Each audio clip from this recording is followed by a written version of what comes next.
नमस्कार दोस्तों। 5 राज्यों में चुनाव अपेक्षित हैं अगले साल के शुरुआती महीनों में, और उत्तर प्रदेश चूँकि सबसे बड़ा प्रदेश है जहां योगी आदित्यनाथ की सरकार बड़े बड़े दावे कर रही है, वहां का चुनाव सबसे महत्वपूर्ण है। देश को 80 सीटें पार्लियामेंट में देता है ये प्रदेश, और सबसे महत्वपूर्ण बात यह है कि इस चुनाव में मौजूदा भारतीय जनता पार्टी सरकार और उसके नेता प्राइम मिनिस्टर नरेंद्र मोदी का करिश्मा क्या आज भी बरकरार रहता है पोस्ट कोविड इफेक्ट को लेकर के। ये चुनाव के नतीजे उस तरफ भी इशारा करेंगे। तो एक दृष्टि से ये बहुत महत्वपूर्ण चुनाव है। उत्तर प्रदेश, पंजाब और उत्तराखंड सहित 2 अन्य प्रदेशों में चुनाव हैं, और ये चुनाव इस देश की तस्वीर और तकदीर को तो दर्शाते ही हैं, साथ साथ प्राइम मिनिस्टर नरेंद्र मोदी आने वाले समय में जो राष्ट्रीय चुनाव होने वाले 2024 में, उस पर इन चुनाव का क्या असर पड़ेगा इस पर भी प्रकाश डालेंगे। बहरहाल इस समय उत्तर प्रदेश के चुनाव बहुत महत्वपूर्ण हो गए हैं, और जैसा कि आपने देखा होगा पिछले चुनाव में समाजवादी पार्टी के तदेन मुख्यमंत्री अखिलेश यादव ने बहुत बड़े पैमाने पर टैबलेट्स और स्मार्टफोन्स और साथ साथ कंप्यूटर्स बांटे थे छात्रों को, और बहुत ही वाहवाही लूटी थी, लेकिन उन्हें उस चुनाव में कोई फ़ायदा दिखता नज़र नहीं आया, और अल्टीमेटली वो चुनाव हार गए। और इसमें योगी आदित्यनाथ ने जो है अपनी सरकार बनाई। लेकिन आज का चुनाव दिलचस्प इस दृष्टिकोण से है कि वही सिलसिला टैबलेट्स स्मार्टफोन बांटने का फिर शुरू हो गया बड़े पैमाने पर, और बड़ी बड़ी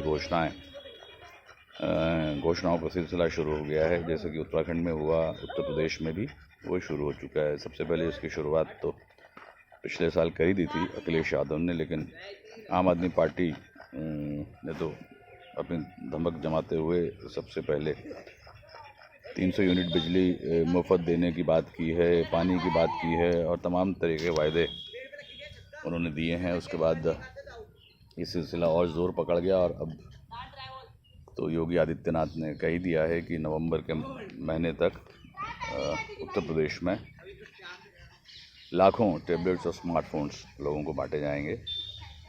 उत्तर प्रदेश मुख्यमंत्री योगी आदित्यनाथ ने कहा है कि गवर्नमेंट जो है वो यूथ्स को एम्प्लॉयमेंट देने के लिए बिना किसी डिस्क्रिमिनेशन के सभी समाज के सभी तबकों को लोगों को देने के लिए, उनके सशक्त बनाने के लिए काम कर रही है, और वो चाहती है कि इन यूथ्स को वो इक्विप करे टेक्नोलॉजी से, और इसीलिए वो टैबलेट्स और स्मार्टफोन्स अगले हफ्ते नवंबर तक देने की बात कर रही है बहुत बड़े पैमाने पर।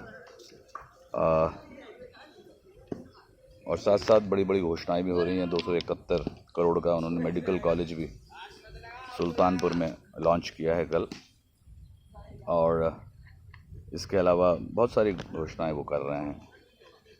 और उन्होंने आरोप लगाया है कांग्रेस पर, जैसे कि लगाती हैं कि एक परिवार को बढ़ावा देने वाली सरकार जो है, उनके ज़माने में लोग हंगर से मरे। समाजवादी पार्टी ने भी पिछले साल कुछ नहीं किया अपने शासन के दौर में।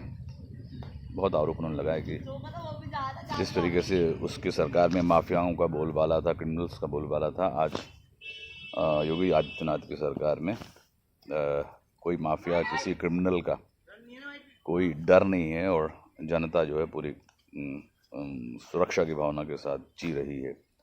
जबकि कांग्रेस पार्टी दूसरी तरफ इन दावों को जुटलाती है, और प्रियंका गांधी जो कि उत्तर प्रदेश के इंचार्ज है, जनरल सेक्रेटरी है कांग्रेस की, उसने भी कल उत्तर प्रदेश में प्रतिज्ञा यात्रा की शुरुआत कर दी है, और बड़ी बड़ी घोषणाएं प्रियंका गांधी ने की है। प्रियंका गांधी ने कहा है कि अगर उनकी सरकार शासन में आती है उत्तर प्रदेश में तो वो किसानों के जो है सारे जो लोन्स हैं वो वेव कर देंगे, ख़त्म कर देंगे, माफ़ कर देंगी। साथ साथ 2 मिलियन लोगों को मतलब 20 लाख लोगों को रोज़गार देंगी। उन्होंने महिलाओं के लिए अलग चुनावी मैनिफेस्टो बनाने का वायदा किया है, जिसमें उन्होंने अभी हाल ही में 40% सीटें उत्तर प्रदेश में महिलाओं को देने की बात रखी है।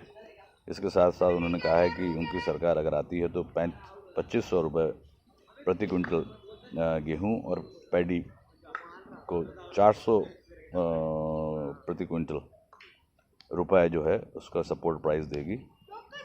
और जितने भी जो पावर बिल्स हैं जो उनके आए हैं इलाज के दौरान कोविड-19 के टाइम पे, उन्हें वो माफ़ कर देगी, हाफ तक ले आएगी और 25,000 जो है फाइनेंशियल असिस्टेंस प्रति परिवार को देगी। साथ साथ उन्होंने 12वीं पास करने वाले बच्चों को स्कूटर्स देने की भी बात की है और ये भी कहा है कि उनकी पूरी कोशिश वुमेन एम्पावरमेंट पर रहेगी। इस बार प्रियंका गांधी ने वुमेन कार्ड खेला है उत्तर प्रदेश में। आधी आबादी के सबसे ज़्यादा वोट्स हैं देश में उत्तर प्रदेश में और इसी पर वो खेल रही है। और हाल ही में आपने देखा होगा किस तरीके से जो लखीमपुर खीरी का इंसिडेंट हुआ है, ट्रेजेडी हुई है, उस पर भी उन्होंने अपनी धमक दिखाई है। वहाँ जाके उनके परिवारों को मिली है, आश्वासन दिए हैं। और साथ साथ पिछले हाथरस में जो गैंगरेप हुआ दलित महिला के साथ, लड़की के साथ, वहाँ भी गई थी वो, वहाँ भी उन्होंने गिरफ्तारी दी थी। तो इस तरीके से एक तरफ जहाँ योगी आदित्यनाथ टैबलेट्स बांट रहे हैं, स्मार्टफोन्स बांट रहे हैं और उन्हें याद 2 साल के कोविड के बाद आज याद आ रही है छात्रों के भविष्य बनाने की, वहीं दूसरी तरफ प्रियंका गांधी लगातार संघर्षरत है और इन कार्यक्रमों को लेकर के वो आगे बढ़ रही है।